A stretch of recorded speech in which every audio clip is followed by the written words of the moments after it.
Buenas tardes. Vamos a hablar de las civilizaciones de Mesopotamia, Egipto, Israel, la cultura hebrea, los indios y los chinos. Nuestro equipo está conformado por su servidor Omar Santos. Yo soy Axel Torres. Yo, Juan Sandoval. Osvaldo Torija. Ana Soriano. La Bárbara. Bueno, como pequeña introducción, podemos decir que nos plantea la compleja relación entre las relaciones humanas y la historia. El derecho no solo destaca en el ámbito legislativo, también en costumbres, usos sociales, el arte, la novela, poesía y entre otras cosas más. La historia engloba tres significados esenciales: los hechos pasados, las operaciones de investigación realizadas por un investigador, el resultado de dichas operaciones de investigación o historiografía. Aunque la historia no puede ser considerada una ciencia, ya que carece de elementos básicos de métodos. Comenzando por la cultura mesopotámica, debemos recordar que es considerada como la cuna de las culturas occidentales. A través de su escritura cuneiforme, fue como el precursor de los principios legales, ya que aquí inicia la legislación en el Código Hammurabi. También tuvo otras aportaciones muy importantes en las matemáticas, la cerámica, la alfarería, la escultura y la arquitectura.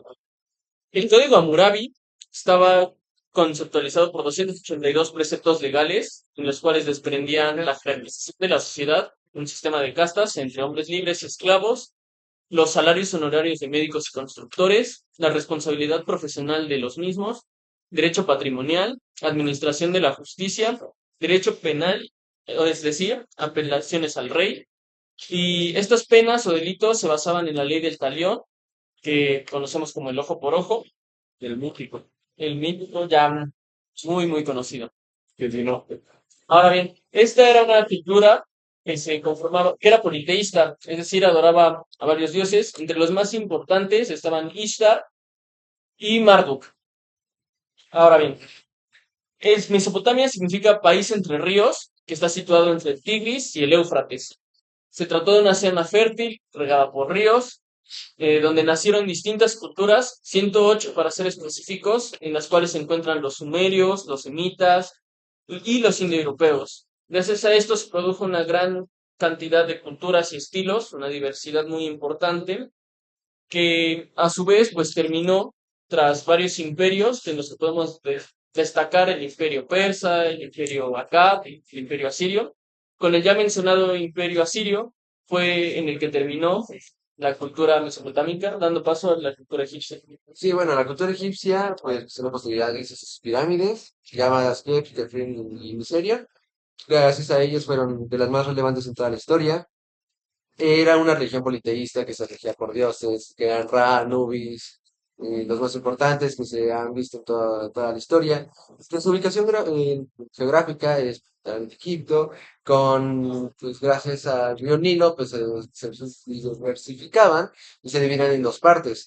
Ahora, bien, ellos no dejaron unas leyes escritas como tal, como sería la Mesopotamia con el Códice de Hammurabi, pero ellos se regían más por las cosas morales. Dicho aquí como el principio de Mat, que es el corazón de las leyes egipcias, el faraón como la segunda fuente de ley, que era la que más se regía, los tribunales locales, los derechos legales para los hombres y mujeres, que gracias a ellos las mujeres tuvieron un poco más de presencia en esta cultura, el contrato de propiedad, los derechos de los acusados, y como castigo se utilizaban la multa, el trabajo forzado, mutilaciones o pena capital, exilio o confiscación de bienes. Honestamente, y en cuanto a mi opinión, esta fue una de las civilizaciones que, pues más, pues se podría decir que era más severa, porque también podríamos, compararla con el Antiguo Testamento y honestamente, a veces las penas son unas barbaridades, o al menos así lo vemos actualmente. Allá, pues, era la ley que se puede Se hacer tenía que nada. cumplir. Sí, exactamente. Sí, sobre todo, una persona moría y se hacía el libro de los muertos, que era para guiar a una nueva vida. Se ponía en una balanza en su mundo, o en su imaginación, en sus creencias, una balanza entre su corazón y la pluma. Si era menor el peso del corazón a la pluma, podía pasar con los dioses. Entonces, el libro de los muertos es una colección de textos funarios del antiguo Egipto.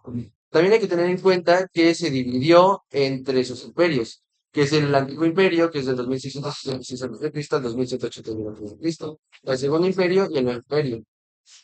Menciona el compañero, en Egipto fue una civilización en que las mujeres tuvieron como que un poquito más de derechos. Esto fue conocido como ginecocracia, que significa el gobierno de las mujeres. Sí, así es, contaban con un, se podría decir con bastantes privilegios, pero bueno, Sí, Para la época. sí, que pues, eran celosas, Muy cerradas en ese aspecto. Ajá. sí, sí, eran regidas por el patriarcado, donde la mujer, pues, básicamente no valía. inclusive muchas veces si no le cumplían a su esposo o cosas así, podían tener castigos, esa incluso les permitía, como yo me he mencionado, divorciarse y volverse a casar. Claro, y algo destacable, por ejemplo, de la cultura mesopotámica es que en sus códigos y todo esto era juzgado infidelidades, adopciones, Adulterio. adulterio, pero solo a la mujer. Se castigaba únicamente a la mujer y si alguien quería acusar al hombre, pues tenía que tener pruebas muy, muy en concretas para poder hacerlo. O había trabas, o directamente había veces donde no procedía. Pruebas y cierto número de testigos, porque si no cumplías con todo eso, ni siquiera te daban como el chance de poder ser juzgado. Sí, claro. Pues bueno, realmente, aunque no tenga mucha Bueno, sí, correlación exactamente, pues ahorita se me hizo bastante interesante lo de la cultura israelí, puesto que esta cuenta con bastantes aportes. Por ejemplo, tenemos el monoteísmo, el cual pues es la adoración a un solo Dios, la ética y moral, esto visto en los 10 mandamientos, que en un momento vamos con ellos, y también la literatura y textos sagrados, por ejemplo, la Biblia, perdón, hebrea, pues tiene también algunas aportaciones indirectas al derecho mexicano, como lo pueden ser eh, muchos principios y valores que surgieron, perdón, bajo esta influencia. Impactan también al desarrollo del sistema legal en México, también el concepto de la justicia moral y la equidad, porque también están presentes en la ley mosaica, que reflejan en los fundamentos de los hechos humanos. Esta civilización también tuvo un código que se podría decir es más bien como la constitución que manejaban en ese tiempo, la cual es la Torá, que tiene 10 mandamientos, los cuales mi compañera va a explicar más a fondo. Claro, los 10 mandamientos por decado alimento conocido surgió después de la opresión que rescata Moisés a los judíos que liberó de los egipcios. Este, este pacto buscaba establecer un mandato a las tribus y era sencillo y era para dar administración y justicia dentro de esas tribus. Pues bueno, quiero hacer un comentario, y es que tenemos también el Talmud, que es un extenso comentario acerca de la Torá que está desarrollado por los rabinos en siglos posteriores. También tuvo un impacto significativo en la evolución del derecho judío. Alajá. Este corpus de literatura legal y ética influyó en la manera en que las leyes mosaicas fueron interpretadas y aplicadas en diferentes contextos históricos y sociales. Bueno, dentro de todo esto a mí me llama mucha atención porque en el caso de lo que es el derecho hindú, este estaba muy ligado en las castas, donde cada grupo estaba organizado con roles y unas obligaciones muy específicas. Los principios de los indios se basaban en lo que era el karma, que es toda acción tiene consecuencia, y en el dharma, que es el deber moral. Gracias a todo esto, sabemos que sus decisiones eran muy morales y muy éticas, no tanto como por algún sistema de leyes.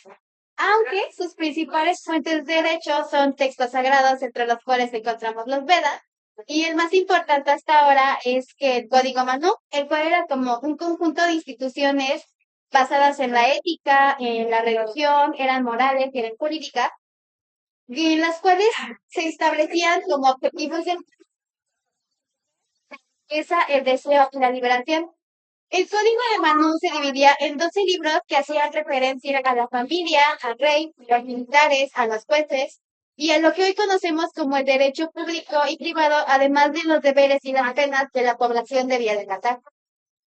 Y bueno, como esta última civilización tenemos el derecho en China, y China viene derivado de la dinastía Qing. Se ubica en el continente de Asia, se limita por los valles del sureste asiático, que son los de Guangzhou y Sichuan, así como el desierto de Gobi, Mongolia. Y aunque se encontraba un poco aislado, esto no le impedía, lo restringía poder relacionarse con lo que fue Egipto, India, Mesopotamia y el Imperio Romano. Actualmente se llama República Popular China y de sus aportaciones culturales en la familia es las ceremonias funerarias del padre. El hijo mayor, el hijo adoptado, era el que tomaba el mando de la familia y durante se les guardaba luto durante 3 años, actualmente reducido a 27 meses. Durante este periodo se tienen que vestir de azul y todo chino después de la muerte tiene que ser regresado a su lugar de origen. En trato social tenemos que los chinos se caracterizan por ser muy ceremoniosos y corteses, aunque no saludan de beso o de mano, se postran o pueden saludar con ambas manos juntas. Para los chinos, el derecho lo ven como algo secundario. El orden social lo constituyen por los ritos, consideran que la promulgación de leyes es algo malo, así como recurrir a un juez tendría que ser solamente en casos muy extremos. Su filosofía se divide en 3 movimientos. El primero del siglo VI al siglo II. El segundo se caracteriza por los motivos diferentes que resolvieron durante la filosofía medieval y el tercer periodo es del siglo XI y nota características de la filosofía china para transformar el acorde persistente del confucianismo. Por último tenemos el Tao Te Ching, que esto fue un libro el cual encierra toda idea de orden, principio, camino y norma suprema. Lao Tse fue su autor y durante este libro tenemos que se caracteriza por rechazar el antropomorfismo, el fin del hombre es llegar a unirse con la divinidad y toma como base la sencillez. Por la sencilla elimina o disminuye el egoísmo y reduce los deseos y también muestra la inutilidad de querer imponer el orden, la fuerza y las leyes. Y con esto terminamos.